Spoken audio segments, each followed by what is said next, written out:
양철북 퀸터 그라스 양파 켈러에서 558페이지.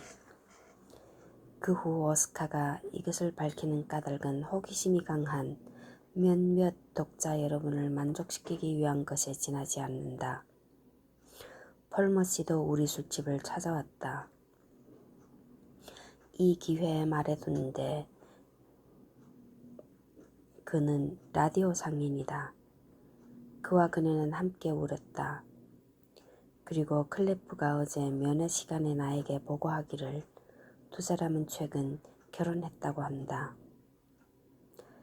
인간 존재의 진짜 비극이 화요일부터 토요일까지 일요일에 양파 킬러는 문을 닫았다. 양파의 향수로 완전히 분명해진 것인데 가장 비극적이진 않을지언정 가장 심하게 우는 역은 월요일의 손님들을 위해서 간직해 두었다. 월요일은 다른 날보다 요금이 쌌다. 이날 슈문은 반값으로 양파를 청년들에게 제공했다. 대부분이 의학도들과 여학생들이었는데 미술대학 학생들, 그 중에서도 특히 앞으로 미술교사가 되고자 하는 학생들도 그들 장학금의 일부를 양파를 위해서 지출했다. 하지만 나는 지금 또 이상하게 생각하거니와 고등학교 상급반 남녀 학생들의 양파 살 돈을 도대체 어디서 구했을까? 청년들은 노인들과는 다른 방식으로 운다. 청년들은 완전히 다른 문제를 끌어안고 있다. 그것은 일상적인 시험이나 고등학교 졸업시험 걱정만이라고는 할 수 없다. 물론 양파 켈러에서도 아버지와 아들 간의 이야기나 어머니와 딸 사이의 비극이 화제가 되기도 했다. 그러나 청년들은 부모들의 몰이해를 느껴도 특별히 그것을 슬퍼해야 할 일로는 생각지 않았다. 청년들이 여전히 성애 때문만은 아닌 사랑을 위해서 울 수 있다는 사실을 오스카는 기쁘게 생각했다.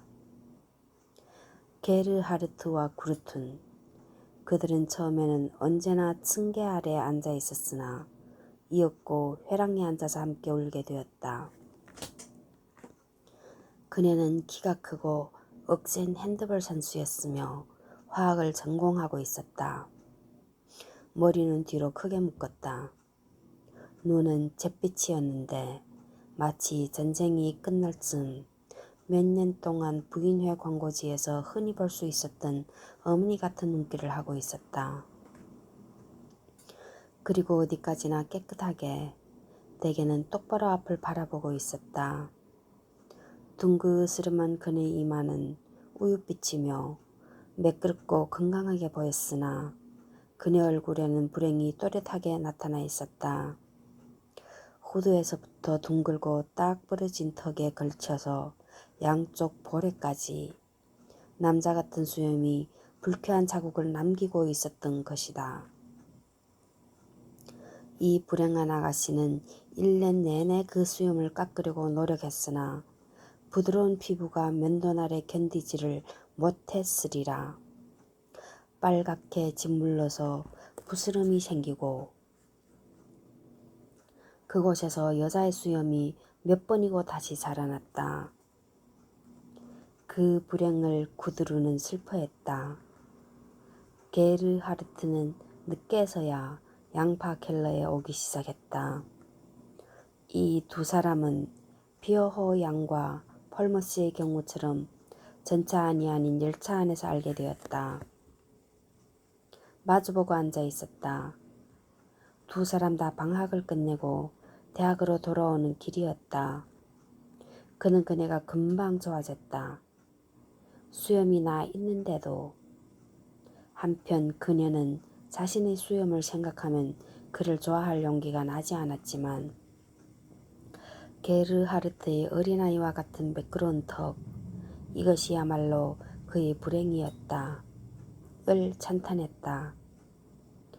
이 젊은이에게는 수염이란 것이 나지 않았다.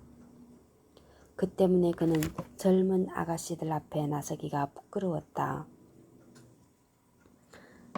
그래도 게르하르트는 그루든에게 말을 걸었다.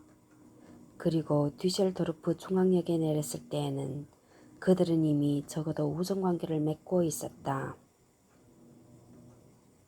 그들은 그날 이후 날마다 만났다. 이것저것 이야기를 나누며 서로의 생각을 교환하기도 했다. 그러나 한쪽은 나지 않는, 다른 한쪽은 깎아도 자라나는 수염은 톱으로 되어 있었다. 사실 게르하르트는 구드룬을 아꼈기에 키스를 한 번도 하지 않았다. 그녀의 피부가 가혹하게 비난받고 괴로워하는 것을 보고 있었기 때문이다. 그래서 둘이 사랑은 순결했으나 그렇다고 두 사람이 모두 순결을 그토록 소중하게 생각하고 있었던 건 아니다. 왜냐하면 그녀는 화학에 흥미를 가진 인간이며 그는 의사가 될 생각까지 하고 있었으니까. 어느 날 두 사람이 다 아는 한 친구가 양파 켈러를 권해주었는데 그들은 의학도와 화학 전공 여학생답게 일단 회의를 품고 어리석은 일이라고 비웃었다. 하지만 결국 두 사람이 다 오게 되었다. 단 연구를 하기 위한 목적임을 서로 다짐하고서였다. 오스카는 젊은 사람이 그렇게 우는 것을 본 적이 없다. 그들은 여러 차례 왔다. 밥값을 아껴 모은 6마르크 40페니힐을 들고 와서는 나지 않는 수염과 처녀의 부드러운 피부를 거칠게 만드는 수염을 슬퍼하면서 울었다. 그들은 이따금 양파 켈러에서 멀어지려고 노력하여 실제로 어느 월요일에는 모습을 보이지 않았다. 그러나 다음 월요일이면 다시 나타나 양파 썬 것을 손가락으로 으깨고 울면서 이렇게 털어놓았다. 6마르크 40페니힐을 아끼려고 시험해본 것이다. 두 사람은 그녀의 하숙집에서 싼 양파로 해보았다. 그렇지만 양파 켈러에서 하는 것 같이 되지 않았다. 청중이 필요했다.